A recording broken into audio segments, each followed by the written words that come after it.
नमस्कार दोस्तों, भैया जी न्यूज दुर्गेश सिंह। साथियों, भारत भूमि सदैव से ही ऐसे ऐसे महापुरुषों और संतों की भूमि रही है जिनसे भारत ही नहीं समस्त विश्व का मार्गदर्शन किया। साथियों, रहस्यमयी संतों में हमारा दूसरा नाम है देवहरा बाबा का। भारत के उत्तर प्रदेश के देवरिया जनपद में एक योगी, सिद्ध महापुरुष और संत पुरुष ने जन्म लिया। डॉक्टर राजेंद्र प्रसाद, मदन मोहन मालवीय, पुरुषोत्तम दास टंडन जैसी विभूतियों ने पूज्य देवहरा बाबा के समय समय पर दर्शन कर अपने आप को कृतार्थ किया। देवहरा बाबा का जन्म अज्ञात माना जाता है। उनकी उम्र का भी सही आकलन नहीं है। मंगलवार 19 जून 1990 को योगिनी एकादशी के दिन अपना प्राण त्यागने वाले पूजनीय बाबा के जन्म के बारे में संशय बना हुआ है। कहा जाता है वह करीब 900 साल तक जीवित रहे। उनके संपूर्ण जीवन के बारे में अलग अलग मत है। कुछ लोग उन्हें 250 साल, कुछ लोग उन्हें 500 साल का मानते हैं। कुंभ कैंपस संगम तट पर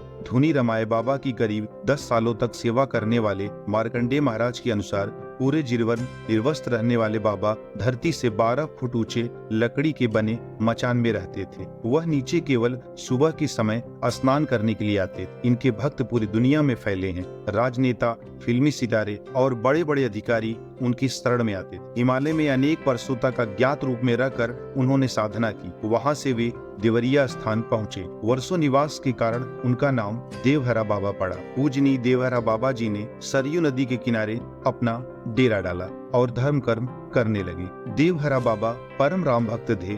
देवहरा बाबा के मुख में सदा राम नाम का वास था। वे भक्तों को राम मंत्र की दीक्षा दिया करते थे और सदा सरयू नदी के किनारे रहा करते थे। उनका कहना था, एक लकड़ी हृदय को मानो, दूसरा राम नाम पहचानो, राम नाम नित उर पे मारो, ब्रह्म दिखे संशय न जानो। देवहरा बाबा जन सेवा, गो सेवा को सर्वोपरि धर्म मानते थे और प्रत्येक दर्शनार्थी को लोगों की सेवा, गौ माता की रक्षा और भगवान की भक्ति में रत रहने की प्रेरणा देते थे। देवहरा बाबा राम और कृष्ण को एक ही मानते थे। बाबा कहते हैं कि जीवन को पवित्र बनाए बिना, ईमानदारी, सात्विकता के बिना भगवान की कृपा संभव नहीं। अतः सबसे पहले जीवन को शुद्ध पवित्र बनाने का संकल्प लो। पूज्य बाबा ने योग विद्या के जिज्ञासुओं को हठ योग की 10 मुद्राओं का प्रशिक्षण दिया। वे ध्यान योग, नाद योग, लय योग, प्राणायाम, त्राटक, ध्यान, धारणा और समाधि आदि की समान पद्धतियों का विवेचन करते हुए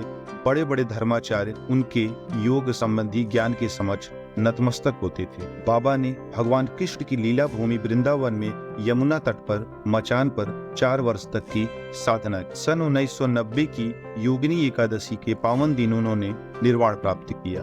बहुत ही कम समय में देवहरा बाबा अपने कर्म और व्यक्तित्व के कारण एक सिद्ध महापुरुष के रूप में प्रसिद्ध हो गए। बाबा का जीवन सादा और एकदम सन्यासी था। देवहरा बाबा के भक्तों में राजेंद्र प्रसाद, इंदिरा गांधी, राजीव गांधी, अटल जी, लालू, मुलायम और तमाम राजनेता इनकी शरण में आते थे। देश में आपातकाल के बाद हुए चुनाव में जब इंदिरा गांधी हार गई तो वह भी देवहरा बाबा से आशीर्वाद लेने गई। उन्होंने अपने हाथ के पंजे से उन्होंने आशीर्वाद दिया। तभी से कांग्रेस का चुनाव चिन्ह हाथ का पंजा है। फलस्वरूप 1980 में एक बार फिर वह प्रचंड बहुमत के साथ देश की प्रधानमंत्री बनी। श्रद्धालुओं के अनुसार बाबा अपने पास आने वाले व्यक्तियों से बड़े प्रेम से मिलते थे। सबको कुछ न कुछ प्रसाद अवश्य देते थे। जबकि उनके मचान पर ऐसी कोई वस्तु उपलब्ध नहीं रहती थी।